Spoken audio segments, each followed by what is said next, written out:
Hello everyone. இந்த வீடியோவில் October மந்தில் நடந்த சில முக்கியமான கரண்ட் ஈவெண்ட்ஸ், ரொம்ப இம்பார்ட்டண்டான கரண்ட் ஈவெண்ட்ஸை மட்டும் இந்த வீடியோவில் ஹைலைட் பண்ணியிருக்கேன். இதுக்கான சோர்ஸ் இந்த ஹிந்து இங்கிலீஷ் நியூஸ் பேப்பர் மட்டும்தான், வேறு நியூஸ் பேப்பர் ஃபாலோ பண்ணலை. ஸோ ஹிந்து இங்கிலீஷில் நியூஸ் கண்டென்ட் தான் இதில் இருக்கும். நோபல் ப்ரைஸ் சம்மந்தப்பட்ட இன்ஃபர்மேஷன்ஸுக்கு தனி வீடியோ போஸ்ட் பண்ணிட்டேன். ஸோ நோபல் ப்ரைஸ் ரிலேட்டடான இன்ஃபர்மேஷன் இந்த வீடியோவில் இருக்காது. நீங்கள் அந்த லாஸ்ட் வீடியோ ஏற்கனவே போஸ்ட் பண்ண வீடியோ நீங்கள் பார்க்கலாம் அதுக்கு. And this video will be more suitable for those who are preparing for TNPSC and related exams. வாங்க வீடியோக்குள்ளே போகலாம்.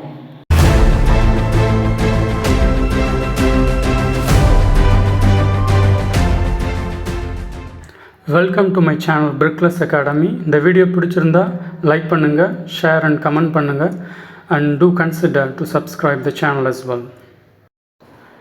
யூனியன் கவர்மெண்ட்டு புதுசாக 5 மொழிகளுக்கு கிளாசிக்கல் லாங்குவேஜஸ் அப்படின்ற ஸ்டேட்டஸ், அதாவது செம்மொழி அங்கீகாரம் கொடுத்துருக்காங்க. அந்த 5 மொழிகள் என்னென்னா மராத்தி, பெங்காலி, அசாமி, பாலி அண்ட் பிரக்ரித். இந்த 5 லாங்குவேஜஸுக்குமே ஏற்கனவே 6 லாங்குவேஜஸுக்கு இந்த செம்மொழி அங்கீகாரம் கிடச்சிருக்கு. அதில் நம்ம தமிழ் தான் ஃபஸ்ட் டைமு 2004 கொடுத்தாங்க.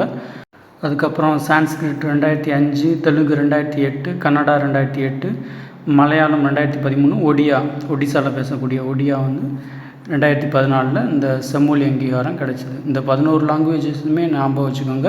இப்போ ரீசெண்டாக கொடுத்த இந்த 5 லாங்குவேஜை கண்டிப்பாக ஞாபகம் வச்சுக்கோங்க. குளோபல் ஹங்கர் இண்டெக்ஸ் 2024 இந்தியாவோட இடம் 105 அமௌங் 127 நாடுகளில் 105வது இடத்துல இருக்குது. ரொம்ப பின்னாடி இருக்காங்க. இது கன்சர்ன் வேர்ல்ட் வைட் அண்ட் வெல்த்துன்கர் ஹெல்ப்ன்ற 2 இன்ஸ்டிடியூஷன்ஸ் சில பாராமீட்டர்ஸை பயன்படுத்தி 127 நாடுகளுக்கு இந்த இண்டெக்ஸ், அதாவது ரேங்கிங் கொடுக்குறாங்க. என்ன மாதிரியான பேராமீட்டர் பயன்படுத்துகிறாங்கன்னா, அண்டர் நூரிஷ்மெண்ட்டு, போதுமான உணவு ஊட்டச்சத்து இல்லாத சூழல், அண்டர் 5 மோர்ட்டாலிட்டினா 5 வயசுக்கு முன்னாடியே குழந்தைங்க இறந்து போயிடுறது, சைல்டு வேஸ்டிங்னா மீன்ஸ் ரொம்ப ஒல்லித்தன்மையோடு இருக்க குழந்தைகள், அதாவது எலும்பும் தோலுமாக இருக்கக்கூடிய சுச்சுவேஷன்ஸ் மாதிரி சொல்லுவாங்களே, எலும்பும் தோலுமாக இருக்க குழந்தைங்கள் தான் அந்த சைல்டு வேஸ்டிங் சொல்கிறது. தென் சைல்டு ஸ்டண்டிங், குட்டைத்தன்மையோடு இருக்கக்கூடிய குழந்தைகள். இந்த 4 பேராமீட்டர்ஸையும் பயன்படுத்தி 127 நாடுகளுக்கு இவங்க ரேங்கிங் கொடுக்குறாங்க. இதில் இந்தியா 105வது இடம்ங்கிறது ரொம்ப ஒரிசம் ஸ்டேட். ட்ராக்கோமாங்கிற ஒரு நோயை இந்தியாவில் பப்ளிக் ஹெல்த் ப்ராப்ளம்ன்ற ஒரு கண்டிஷன்லேருந்து நம்ம எலிமினேட் பண்ணியாச்சு. அதாவது கவர்மெண்ட்டோட தொடர் முயற்சிகள்னால இந்த நோய் எலிமினேட் பண்ணிட்டோம். போலியோ சில வருடங்களுக்கு முன்னாடி எப்படி எலிமினேட் பண்ணமோ அதே மாதிரி தான் இப்போ ட்ராக்கோமா எலிமினேட் பண்ணியாச்சு. அதாவது trachoma will be no more a public health concern in India. இந்த ஸ்டேட்டஸ் யார் கொடுத்துருக்காங்கன்னா, உலக சுகாதார அமைப்பு, WHO சொல்லுவோம்ல, வேர்ல்டு ஹெல்த் ஆர்கனைசேஷன், அவங்க கொடுத்துருக்காங்க. ஆக்சுவலாக இந்த ட்ராக்கோமாங்கிற நோய்க்கான சோர்ஸ் காரணி என்னென்னா, ஒரு பாக்டீரியா, கிளாமிடியா ட்ராக்கோமெட்டிஸ்ன்ற பாக்டீரியானால் கண்களை பாதித்து பார்வை இழப்பவே ஏற்படுத்தக்கூடிய அளவுக்கு இந்த ட்ராக்கோமா மோசமான நோய். அந்த நோயை நம்ம ஒரு பப்ளிக் ஹெல்த் ப்ராப்ளம்ன்ற கண்டிஷன்லேருந்து இந்தியாவிலேருந்து எலிமினேட் பண்ணிட்டோம். நெக்ஸ்ட்டு தமிழ்நாடு எக்கானமி சம்மந்தமாக சில informations. Mini Tidel park Salem and Thanjavur இந்த 2 இடத்துலையும் கூடிய சீக்கிரம் எஸ்டாப்ளிஷ் பண்ண போகிறாங்க. இந்த டைடல் பார்க்குன்றது ஆக்சுவலாக டிட்கோ அண்ட் எல்காட் இந்த 2 நிறுவனங்களும் சிறு முதலீடு போட்டு உருவான ஒரு புது என்டர்பிரைஸ் இல்லை கம்பெனின்னு கூட வச்சுக்கோங்க. டைடல் பார்க் ஓகேவா. டிட்கோவும் தென் எல்காட்டும், டிட்கோவில் இருக்கக்கூடிய ஃபஸ்ட்டு 3 லெட்டர்ஸ், எல்காட்டில் இருக்கக்கூடிய ஃபஸ்ட்டு 2 லெட்டர்ஸ், இந்த 2ம் இணைஞ்சு தான் புதுசாக அதுக்கு பேர் வச்சுருக்காங்க டைடல் பார்க். உங்களோட ஃபஸ்ட் ப்ரையாரிட்டி என்னென்னா, IT and IT related services தமிழ்நாட்டில் பூம் ஆகிறதுக்கு இப்போ தேவையான எல்லா ஆக்டிவிட்டீஸ் அண்ட் ஃபங்க்ஷன்ஸை இந்த டைடல் பார்க்குன்ற அமைப்பு மேற்கொள்ளுது. இது ஒரு பப்ளிக் என்டர்பிரைஸ் மாதிரி, ஒரு ஸ்பெஷல் ஏஜென்சி மாதிரி, கவர்மெண்ட்டு கீழே எக்கச்சக்கமான ஏஜென்சி இது மாதிரி இருக்குது. நம்ம தமிழ்நாடு கவர்மெண்ட்டு கீழே தமிழ்நாடு சிவில் சப்ளைஸ் கார்ப்பரேஷன் கேள்விப்பட்டிருப்பீங்க. அது ரேஷன் கடைகளுக்கு தேவையான பொருட்கள் எல்லாமே பர்ச்சேஸ் பண்ணி அங்கே கொண்டு போய் சேர்க்குறது. அந்த மாதிரி Tamil Nadu tourism development corporation, SCTC, TNSTC, இந்த மாதிரி இது எல்லாமே கவர்மெண்ட்டோட ஒரு என்டர்பிரைஸ், கவர்மெண்ட்டோட ஒரு பப்ளிக் செக்டார் அண்டர்டேக்கிங் மாதிரி வச்சுக்கோங்களேன். அது மாதிரி தான் இந்த டைடல் பார்க்கு, டிட்கோ, எல்காட்டு, தென் சிப்காட்டு, தென் நிறையா இந்த மாதிரி எக்கச்சக்கமான கவர்மெண்ட் என்டர்பிரைசஸ் வந்து Tamil Nadu government has been established. Then 50th SIPCOT park வந்து பணப்பாக்கம், ராணிப்பேட்டு பக்கத்தில் இருக்கக்கூடிய பணப்பாக்கன்ற இடத்துல வந்து நிறுவப்பட்டிருக்கு. 50வது சிப்காட் பார்க். இது வரைக்கும் 49 சிப்காட் பார்க் ஏற்கனவே எஸ்டாப்ளிஷ் பண்ணியிருக்காங்க. இது 50வது பார்க்கு. இந்த சிப்காட்டுங்கிற அக்ரானிமோட எக்ஸ்பேன்ஷன் என்னென்னா state industries promotion corporation of Tamil Nadu. இது ஒரு பப்ளிக் செக்டார் அண்டர்டேக்கிங் மாதிரி தமிழ்நாடு கவர்மெண்ட்டோட ஒரு ஸ்பெஷல் ஏஜென்சி ஆர் பப்ளிக் என்டர்பிரைஸ்னு கூட வச்சுக்கோங்க. ஓகேவா? இவங்களோட ப்ரையாரிட்டி என்னென்னா ஸ்பெஷல் எக்கனாமிக் ஜோன்ஸ், சில இடங்கள் வந்து தொழில் செய்வதற்கு நல்ல உகந்த இடங்களாக தேர்வு செஞ்சு அங்கே தேவையான இன்ஃப்ராஸ்ட்ரக்சரை வந்து ஏற்படுத்தி கொடுக்கறது, நிலம் கையகப்படுத்துறது, ஆஃபீஸ் ஸ்பேஸ் ஏதாவது க்ரியேட் பண்ணுறது, அதை லீஸுக்கு இல்லை ரெண்ட்டுக்கு அந்த மாதிரியான விஷயங்களை பண்ணுறது தான் இந்த சிப்காட்ன்ற அமைப்பு. இவங்க 50வது பார்க்கு பணப்பாக்கம்ன்ற இடத்துல ஏற்படுத்தியிருக்காங்க. தென் ஆனுவல் சர்வே ஆஃப் இண்டஸ்ட்ரீஸ்ன்ற ரிப்போர்ட்லேருந்து சில இன்ஃபர்மேஷன்ஸு. இது ஆக்சுவலாக union ministry of statistics and programme implementation சொல்லக்கூடிய மத்திய புள்ளியியல் துறை அமைச்சகம்னு வச்சுக்கோங்க. அவங்க வெளியிட்ட report annual survey of industries 2022-23. இதில் முக்கியமான சில 3 informations we must know. Number of factories in India, அதாவது நம்பர் ஆஃப் ஃபேக்ட்ரிஸில் வந்து தமிழ்நாட்டில் மட்டுமே 15% இருக்குதாமா. அதாவது இந்தியாவில் 100 ஃபேக்ட்ரிஸ் மொத்தம் இருக்குதுன்னா அதில் 15%, ஓகேவா, அதாவது 15 ஃபேக்ட்ரி வந்து தமிழ்நாட்டில் மட்டுமே இருக்குதான். அதே போல் number of people engaged in factories 15%. இதுலேயும் நம்ம டாப்பர், அதாவது நேஷ்னல் லெவலில் டாப்பர். 100 பேர் ஃபேக்ட்ரியில் ஒர்க் பண்ணுறாங்கன்னா அதில் 15 பேர் தமிழ்நாட்டில் ஒர்க் பண்ணுறவங்களாம் இருக்கிறாங்க. அதே போல் கிராஸ் வேல்யூ ஆடட், அதாவது மொத்த மதிப்பு கூட்டுதலில் வந்து மகாராஷ்டிரா, குஜராத்துக்கு அடுத்தபடியாக தமிழ்நாடு 3rd பிளேஸில் இருக்குது. ஆக்சுவலாக இந்த மகாராஷ்டிரா, குஜராத், தமிழ்நாடு ப்ளஸ் கர்நாடகா இந்த 4 ஸ்டேட்டையும் ஒரு ஃபேண்டாஸ்டிக் ஃபோர்னு சொல்லலாம். இந்தியாவோட நேஷ்னல் எக்கானமிக்கு கிட்டத்தட்ட 40% கான்ட்ரிபியூட் பண்ணக்கூடிய ஸ்டேட்ஸ் இந்த 4 சேர்ந்து கிட்டத்தட்ட நேஷ்னல் எக்கானமிக்கு 40% அளவுக்கு. நம்பர்ஸ் நாட் இன் அப்சல்யூட், ஒரு தோராயமான அளவுக்கு சொல்கிறேன். ஓகேவா? இந்த 4 ஸ்டேட்டும் ரொம்ப முக்கியமான ஸ்டேட்டுன்னு வச்சுக்கோங்க இந்திய பொருளாதாரத்தை பொறுத்தளவுக்கு. தென் சில மல்டிலேட்ரல் மீட்டிங்ஸ், அதாவது மாநாடுகள் மாதிரி, உலகளாவிய மாநாடுகள். ஃபஸ்ட்டு ஷாங்காய் கோஆப்ரேஷன் ஆர்கனைசேஷன்ற அமைப்பினுடைய சமிட் வந்து பாகிஸ்தானில் இருக்கக்கூடிய இஸ்லாமாபாத்தில் நடந்துச்சு. தென் 16th பிரிக்ஸ் சமிட்டு ரஷ்யாவில் இருக்கக்கூடிய கசான் அப்படின்ற ஒரு சிட்டியில் நடந்தது. தென் 21st இந்தியா ஏசியன் சமிட்டு லாவோஸுங்கிற ஒரு நாட்டில் வியன்டியான்ற இடத்துல, அதாவது லாவோஸ் நாட்டினுடைய தலைநகரம் இது வியன்டியான். லாவோஸுங்கிறது தாய்லாந்து, கம்போடியா அண்ட் வியட்நாம் பக்கத்தில் இருக்க அது பக்கத்தில் இருக்கக்கூடிய ஒரு தனி நாடு. அங்கே வந்து இந்தியா ஏசியன் சமிட் வந்து ரீசெண்டாக நடந்தது. இந்த 3 மீட்டிங்ஸையும் ஞாபகம் வச்சுக்கோங்க எங்கெங்கே நடந்ததுன்னு. And some awards. Dada Saheb Phalke award வந்து மிதுன் சக்ரவர்த்தின்றவர் கிடச்சிருக்கு. ஹிந்தி சினிமா சம்மந்தப்பட்டவர். 2022ஆம் ஆண்டுக்கான தாதா சாஹிப் பால்கே அவார்டு. 2024க்கு இல்லை, குழப்பிக்காதீங்க. Then Ballon d'Or, France football வழங்கக்கூடிய ஃபுட்பாலில் ரொம்ப மிக உயரிய விருதுன்னு ஃபீல் பண்ணக்கூடிய அவார்டு இது. மென் கேட்டகரியில் ரோட்ரி, மான்செஸ்டர் சிட்டியில் விளையாடக்கூடிய அந்த கிளப்புக்கு விளையாடக்கூடிய ஸ்பெயின் நாட்டை சேர்ந்தவர் ரோட்ரிக்கு கிடச்சிருக்கு. விமனில் வந்து ஐட்டானா போன்மட்டின்ற பெண்ணுக்கு, அதாவது அவங்க பார்சிலோனா கிளப்புக்கு விளையாடுறாங்க, அவங்களும் ஸ்பெயின் நாட்டை சேர்ந்தவங்க தான். தென் கலைஞர் நினைவு கலைத்துறை வித்தகர் விருது வந்து பாடகி பி சுசிலாவுக்கும் எழுத்தாளர் மு மேத்தா, தமிழ் புக்கில் படிச்சிருப்பீங்களா, மு மேத்தா, அவங்க 2 பேருக்கும் கிடச்சிருக்கு. And some appointments. 51st chief justice of இந்தியாவா சஞ்சீவ் கண்ணா வந்து நியமனம் செய்யப்பட்டிருக்காரு.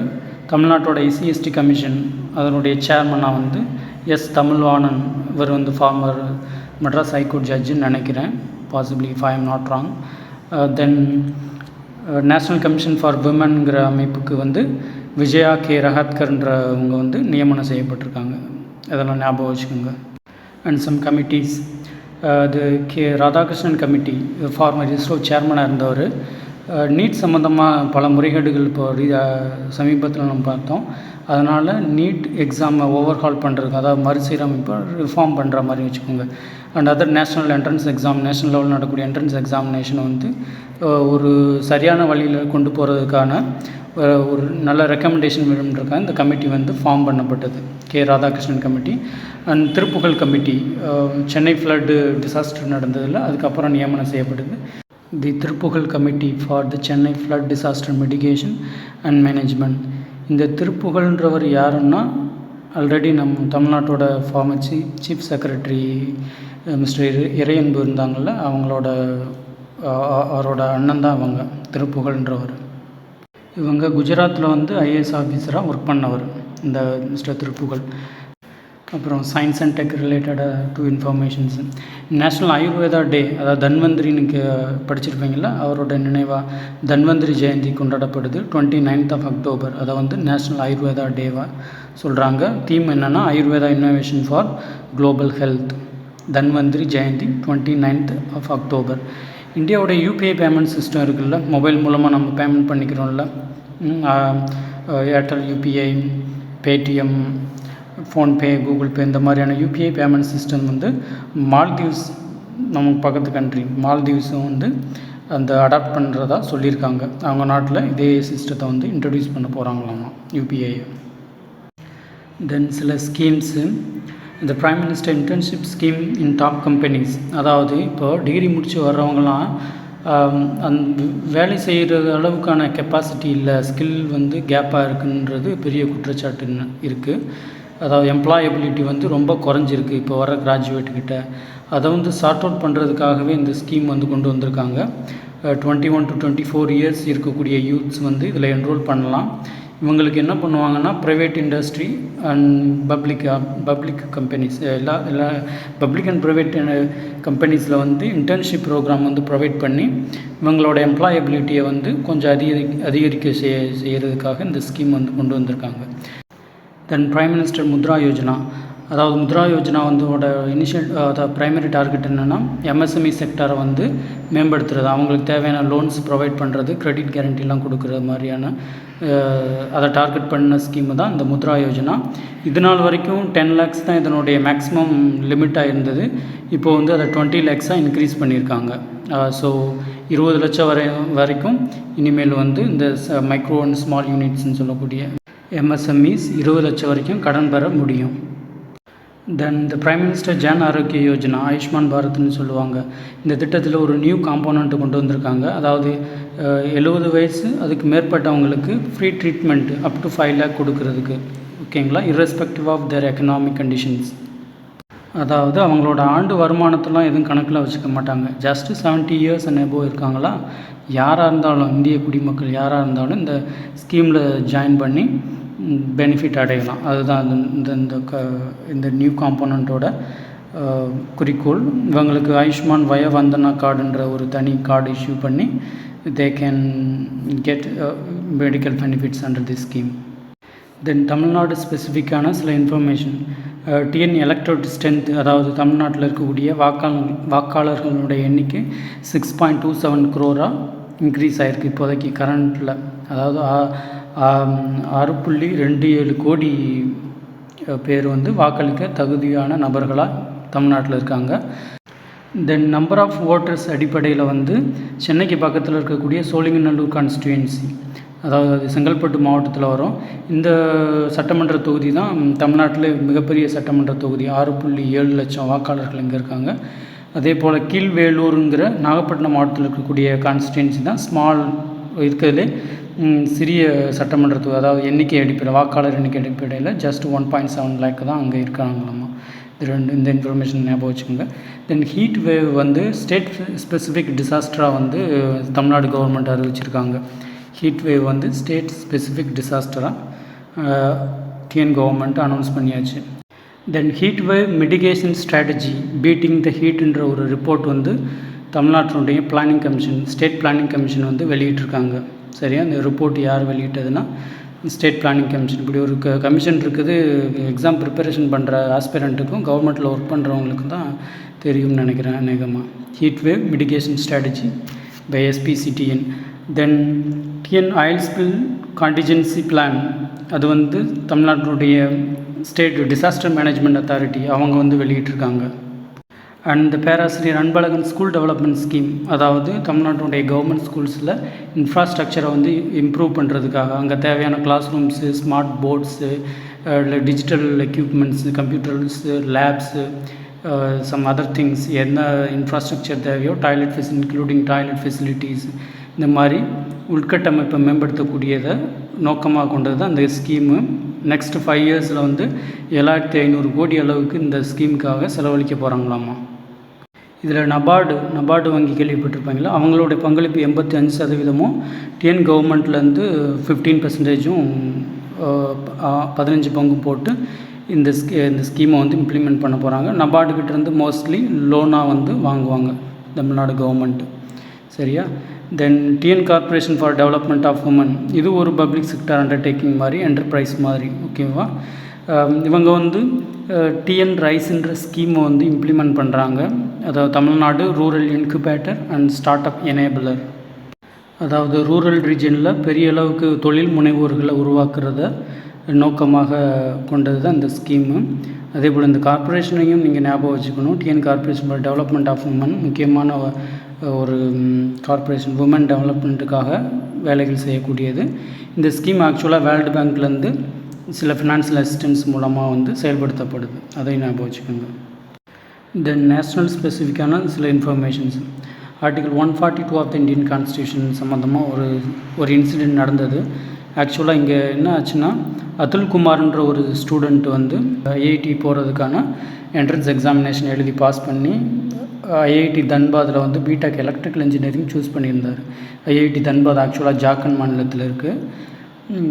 என்ன ஆச்சுன்னா, அந்த ஒரு பர்டிகுலர் டைமுக்குள்ளே வந்து நம்ம ஃபீஸ் வந்து பே பண்ணணும்ல கன்ஃபர்மேஷனுக்காக. நம்ம எக்ஸாம் அப்ளை பண்ணோம்னா ஃபீஸ் பே பண்ணுறோம்ல குறிப்பிட்ட டேட் அண்ட் டைமுக்குள்ளே, அதே மாதிரி இந்த ஐஐடி ஜாயினிங்க்கும் அந்த ஒரு குறிப்பிட்ட டைமில் வந்து இவர் வந்து ஃபீஸ் பே பண்ணல. அதனால் இவரோட அட்மிஷன் வந்து கேன்சல் ஆகிடுச்சு. தென் இவர் வந்து சுப்ரீம் கோர்ட் அப்ரோச் பண்ணியிருக்காரு. அப்படி இந்த மாதிரி இன்சிடெண்ட் நடந்தது.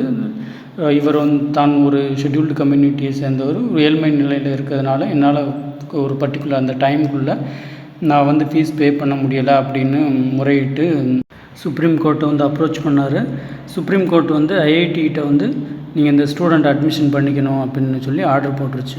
அதாவது ஐஐடி வந்து இவரோட அட்மிஷனை கேன்சல் பண்ணக்கூடாது, அவரை வந்து சேர்த்துக்கங்க அப்படின்னு சொல்லிட்டாங்க ஐஐடி கிட்ட. அதாவது இது வந்து ஆர்டிகல் 142 படி for doing complete justice in any cause, அதாவது எக்ஸ்ட்ராடினரி பவரு. ஸோ எக்ஸ்ட்ராடினரி சுச்சுவேஷன்ஸில் மட்டும் சுப்ரீம் கோர்ட்டு வந்து இந்த இந்த இந்த அதிகாரத்தை வந்து பயன்படுத்தும். அது இந்த கேஸில் பயன்படுத்தியிருக்கு. இது மாதிரி சில கேசஸ், வருஷத்தில் சில கேசஸ் வந்து இந்த மாதிரி பவர்ஸ் வந்து supreme court will use it for doing complete justice. Then Swachh Bharat mission, clean India campaign கேள்வின்னு அது வந்து ஆரம்பித்து 10 வருஷம் வந்து முடிஞ்சிருச்சு. 2014 அக்டோபர் 2 வந்து ஆரம்பித்தாங்க. இப்போ 10 இயர்ஸ் கம்ப்ளீட் ஆகிடுச்சு, 1 decade. தென் பிரைம் மினிஸ்டர் கட்டி சக்தி நேஷ்னல் மாஸ்டர் பிளான், இது ஆரம்பித்து 3 வருஷம் கம்ப்ளீட் ஆகிடுச்சு. 2021 ஆரம்பித்தாங்க, இப்போ 2024, 3 இயர்ஸ் கம்ப்ளீட் ஆகிடுச்சு. இந்த ஸ்கீமோட இனிஷியல் ஃபோக்கஸ் என்னென்னா, இன்ஃப்ராஸ்ட்ரக்சரை மேம்படுத்துகிற எங்கெங்கன்னா தொழில் வளர்ச்சி மிகுந்த இடங்கள்லாம் இருக்குல்ல, ஸ்பெசிஃபிக் லொக்கேஷன்ஸுக்கு தேவையான கனெக்டிவிட்டி இன்ஃப்ராஸ்ட்ரக்சரை மேம்படுத்துறது. அதாவது ரயில்வேஸு, ஹைவேஸ் அண்ட் ஏர்போர்ட்ஸு, இந்த மாதிரி கனெக்டிவிட்டி ப்ராஜெக்டை வந்து இந்த பர்டிகுலர் லொக்கேஷன்ஸ்க்கு வந்து ஏற்படுத்தி கொடுப்பது தான் இந்த பிரைம் மினிஸ்டர் கட்டி சக்தி நேஷ்னல் மாஸ்டர் பிளானுங்கிற ஒரு இன்ஃப்ராஸ்ட்ரக்சர் ஸ்கீம். தென் மிஸ்டர் ரத்தன் டாட்டா வந்து ரீசெண்டாக இறந்துட்டாங்க. அவங்களுக்கு இந்திய அரசாங்கம் வழங்கின மிகப்பெரிய கௌரவம் என்னென்னா பத்ம விபூஷன் தான். இது வரைக்கும் கொடுத்துருக்கேன் பத்ம விபூஷன் விருது. மேபி நியர் ஃப்யூச்சரில் வந்து மிஸ்டர் டாட்டாவுக்கு வந்து பாரத ரத்னா அவார்டு கொடுக்கப்படலாம். தட்ஸ் ஆளுங்க. அக்டோபர் மந்த்துக்கான கரண்ட் ஈவெண்ட்ஸ், கரண்ட் நியூஸ் இவ்வளவுதாங்க என்னுடைய பார்வையில். And big thanks to all of you, those who have watched this video.